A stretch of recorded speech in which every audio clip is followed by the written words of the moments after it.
रोज़ वधंदी वञे थी तनाई मोहतरम साईं आगा जान आगा जी ख़ूबसूरत शाइरी ऐं फज़ल निगारी जो ख़ूबसूरत आवाज़ ऐं गुज़ारिश कंदुसि असांजी अॼोकी तक़रीब में पंहिंजा ख़ूबसूरत वीचार रंधण जे लाइ जे शख़्स खे यकीनन उस्तादनि जी तरबियत आहे जो शागिर्द सॼी सिंध जी सुञाणप बणी वेंदा आहिनि ऐं सिंधी शाइरी में यकीनन अब्दुल सत्तार आकाश टिखड़ाई सॼी सिंध में न रुॻो पंहिंजी हिकिड़ी ख़ूबसूरत मञता रखे थो वरी पंहिंजी इज़त मञाई आहे टिकड़ जी सरज़मीन सां वाबस्ता सिंधी ॿोली जो इंतिहाई ख़ूबसूरत शाइर असांजे जोगी तक़रीब जो एज़ाज़ी महिमान मोहतरम अब्दुल सत्तार आकाश टिखड़ाई खे गुज़ारिश आहे पाण कनी पंहिंजा वीचार वञे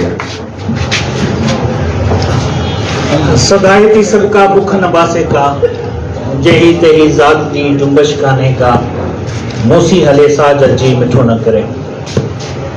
मोहतरम साईं अब्दुल करीम सुमरो साहब साणस गॾु वेठल इंतहाई मौजूद शख्सियतूं हिन पिंडाल में वेठल टंडो मोहम्मद खान इन्ही पसगिरदाई जा बाशो दोस्तों अस्सलाम वालेकुम मुंहिंजी भेनरो अस्सलाम वालेकुम। साईं अब्दुल करीम सुमरे सां हिकिड़ी न अनेक निस्बतूं रहियूं आहिनि संदसि घण रुखी शख़्सियत सां हिकिड़ियूं वॾियूं वाबस्तगियूं रहियूं आहिनि। आउं चाहींदुसि त पंहिंजे मुख़्तसर ख़िताब में हिकु त उन्हनि निस्बतुनि ते रोशनी विझां ॿियो जेको साईं एजाज़ ॻाल्हि कई त साईं असीं तव्हां सां शाम मल्हाए रहिया आहियूं त साईं चयो त अहिड़ो कहिड़ो कारनामो सां अंजाम ॾिनो आहे त आउं कोशिशि कंदुसि त उन ॻाल्हि खे जस्टिफाई करे सघां। पहिरीं निस्बत इहा आहे त साईं अब्दुल करीम जो तालुक़ मुलाक़ात सां आहे। मुंहिंजो ॻोठु वसीम मलूक शाह टिखड़ असां हिकिड़े ई इलाइक़े जा सम्झिया वञूं था। मुलाक़ात जा माण्हू टिखड़ वारनि सां मोहबत रखनि था टिखड़ वारा मुलाक़ात वारनि खे पंहिंजो सम्झनि था। असांजो मरणो परणो खाइणु पीअणु उथणु वेहणु ईदूं बरातूं गॾु हूंदियूं आहिनि। असां ख़ुशियूं बि गॾु ॾिठियूं आहिनि त असां ॾोलूं बि गॾु सठियूं आहिनि त असांजा सुख बि साझा असांजा दुख बि साझा। इन हवाले सां हिकिड़ी पंजाब साईं वारनि सां रही आहे ऐं उहो रफ़ाक़त जो सिलसिलो अल्हम्दुलिल्लाह अञा ताईं हलंदो अचे पियो। ॿी ॻाल्हि इहा त जेका ॿी निस्बत आहे त साईं जो तालुक़ बि हिकिड़ी अदबी घराणे सां आहे। विच में सिंध लैंग्वेज अथॉरिटी में हिकिड़ो प्रोग्राम थियो त प्रोग्राम जी जेका सदारत हुई उहा हिकिड़ी शख़्सियत करे रही हुई साईं गुलाम नबी सुमरो। जॾहिं साईं हेठि लथा मुलाक़ात थी त मूंखे चई बाबा पाण हिकिड़े ॻोठ जा आहियूं। मुंहिंजो साईं तव्हां सां मुंहिंजी मुलाक़ात कान्हे जेकॾहिं पसंदि आहे बाबा मुलाक़ात कर माना टिकड़ माना मुलाक़ात यार ऐं साईं अब्दुल करीम सुमरे जो भाउ आहियां त हिकिड़ी वॾी ॻाल्हि आहे त सिंधी अफ़साना निगारी में सिंधी कहाणीकारी में वॾे में वॾो जेको नालो हिन वक़्तु आहे उहो साईं गुलाम नबी सुमरे जो सम्झो हुन साईं जो वॾो ब्रादर आहे। इहा हिकिड़ी मुंहिंजे लाइ वॾी हिकिड़ी ॻाल्हि हुई त हिकिड़ो अहिड़ो ख़ानदान जंहिंमें साईं प्रोफेसर पीर बख्श प्यासी साहिब जहिड़ी शख़्सियत केतिरा ई उन्हनि जे शागिर्द हुते वेठा आहिनि। उन्हनि जो वॾो हिकिड़ो अदबी पोरियो बि आहे त उहो हिकिड़ो अलॻि बाब वरी साईं अब्दुल करीम त मुंहिंजे लाइ जेका उहो उन्हनि जी मुंहिंजी दिलि में जेको हुननि जे लाइ हिकिड़ी इज़त ऐं एतिराम जो जेको हो उहो स्टेज अञा हिकु क़दम मथे चढ़ी वियो। उन खां पोइ असां जेकॾहिं शाह अब्दुल लतीफ़ भिटाई खे मुर्शिद सम्झूं था मुर्शिद मञूं था असांजो इश्क आहे त असां उन इश्क जी हद खे अञा तमामु हेठि बीठल आहियूं। हिन पंध जो वॾे में वॾो आशिक़ साईं अब्दुल करीम सुमरो आहे। असांखे इहा हिकिड़ी निस्बत आहे त असां साॻे मुर्शिद जा मुरीद आहियूं। भिटाई खे जेकॾहिं असां सम्झियो आहे पढ़ियो आहे त उन में वॾे में वॾो किरदारु असांजे उस्ताद साईं अब्दुल करीम सुमरे जो आहे। चोथीं जेका निस्बत साईं वारनि सां रही आहे उहा इहा रही आहे त आउं साईं वटि 9, 10, 11 ऐं 12 4 साल पढ़ियो आहियां ऐं साईं जो शागिर्द आहियां। इहो यकीन पुछो एॾो वॾो एज़ाज़ आहे जो मूंखे पंहिंजे हिन शोल्डर ते जेके टे पिन्स 3 स्टार्स लॻल मूंखे हुननि जी एॾी ख़ुशी न आहे जेका मूंखे साईं जी शागिर्द हुजण जी ख़ुशी आहे।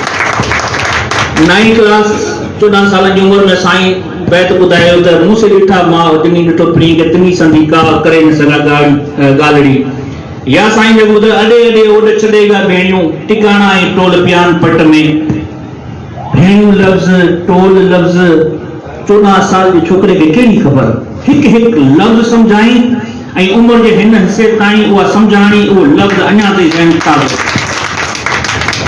असां वटि थींदो या त प्रोफेशन ई पैशन गॾु न मिलंदो आहे। दुनिया में उहो ख़ुशि नसीब माण्हू हूंदा आहिनि जिन खे प्रोफेशन ई पैशन हिकिड़ो ई मिलंदो आहे। उस्तादी या टीचर हुजणु साईं जो पैशन हो, पोइ प्रोफेशन थियो। साईं जॾहिं साईं पाण मूंसां इहो ज़िक्र कयो त फौजी शुगर मिल में हिकिड़ी सुठी पोज़ीशन ते हुअसि, पर मुंहिंजो शौक़ु हो दाऊद तइलीम खाते में उस्ताद थींदुसि। पोइ जॾहिं मुंहिंजी नौकरी ते लॻी वई हुई त उन जो हुननि मूंखे काफ़ी मरायतूं ऑफर कयूं, पर मूं चयो न, मुंहिंजी हाणे जेको मुंहिंजी सोच हुई, जेको मुंहिंजो ख़्वाबु हो, मुंहिंजो सुपिनो सचो थियणु वञे पियो, लिहाज़ा आउं एजुकेशन जॉइन कंदुसि ऐं साईं पंहिंजे वक़्त जो हिकिड़ो क़ाबिल उस्ताद थी ॾेखारियो। कॾहिं फौजी सां डिस्कस थींदो आहे चवंदो त मूं हीअ जंग खटी उन्हनि जे कैरियर में ॿुधाइण जे लाइ, उन्हनि जी कामयाबी ॿुधाइण जे लाइ इहो हूंदो आहे त फलाणी मोर्के ते आउं वियोसि, मूं या कंहिं पुलिस ऑफिसर खां पुछंदा, कंहिं जज खां पुछंदा, चवंदा मूं हुन केस जो जेको सो ही डिस्पोजल, ही कामयाबी, ब्लाइंड केस हो मूं डिटेक्ट कयो। त इहे असांखे मुख़्तलिफ़ प्रोफेशनल्स खां ॻाल्हियूं ॿुधणु, कंहिं डॉक्टर खां पुछंदासीं त ॾाढी कॉम्प्लिकेटेड केसिस आया, हिन क़िस्म जूं डील कयो। ऐं सम्झां थो उन्हनि सभिनी अचीवमेंट्स खे हिकिड़े पासे रखो। हिकिड़े उस्ताद जे लाइ तमामु वॾी ॻाल्हि हूंदी आहे कि पिंडाल में वेठल अध खां मथे माण्हू हुन जा शागिर्द हुजनि ऐं उहे ज़िंदगी जेके मुख़्तलिफ़ स्टेजिस ते मुख़्तलिफ़ डिपार्टमेंट्स में हिकिड़े क़ाबिल हैसियत में कमु करे रहिया हुजनि। ऐं सम्झां थो त जेकॾहिं सिंध तइलीम खाते असां वटि हाणे इहो आहे त दुनिया में ॾहनि माण्हुनि खे उस्ताद बणायो वेंदो आहे। हिते जंहिंखे का बि न जॉब मिले उस्ताद लॻायो वेंदो आहे। हिन वक़्तु उस्ताद लॻाइण वारी ॻाल्हि आहे। जेकॾहिं सिंध जे 10 क़ाबिल उस्तादनि जो नाला खणो त साईं अब्दुल करीम सुमरू उन्हनि मां हिकिड़ो हूंदो। छो न उन्हनि सां अहिड़े क़िस्म जो प्रोग्राम साईं रफ़ीक सां हिकिड़ो प्रोग्राम थियो त मूं इहा ॻाल्हि कई त बदकिस्मती सां असां ही शाह अब्दुल लतीफ़ भिटाई जे पार्कुनि जी आख़िरी सदी पिया गुज़ारियूं। हिन खां पोइ शायदि असांखे लतीफ़ जो पार्क न मिले, हिन खां पोइ असांखे उहो माण्हू न मिले जेको साईं अब्दुल करीम सुमरे जे लहजे में असांखे शाह अब्दुल लतीफ़ भिटाई पढ़ी ॿुधाए। पर